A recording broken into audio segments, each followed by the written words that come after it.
Madame des Feuillants, c'est un atelier-boutique sur les pentes de la Croix-Rousse. L'ambiance est feutrée et délicate. Connue surtout par le bouche à oreille, la boutique est assez fidèle.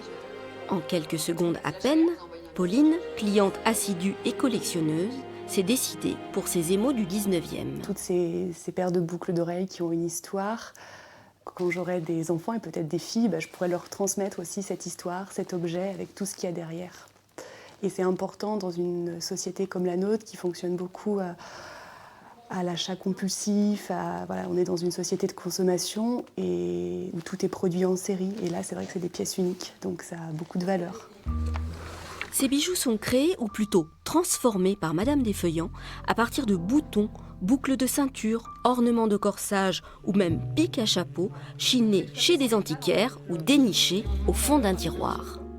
Je peux travailler mes matières des années 1830 jusqu'en 1940, principalement du 19e, jusqu'aux les années Art déco 1930, 20-30. Et c'est toujours après une recherche pour moi d'un enfant de trouver le trésor parfait pour pouvoir le transformer. Voilà, c'est sur des coups de cœur. Pâte de verre, strass, laiton ou encore galatite, ce sont aussi les matières parfois méconnues qui séduisent l'autodidacte.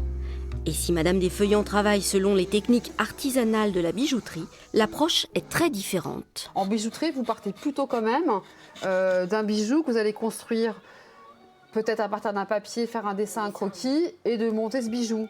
Là, vous partez d'une matière qu'il faut déconstruire pour la reconstruire. Avec l'aide de 2 apprentis, Madame des Feuillants réalise jusqu'à 2000 bijoux fantaisie par an.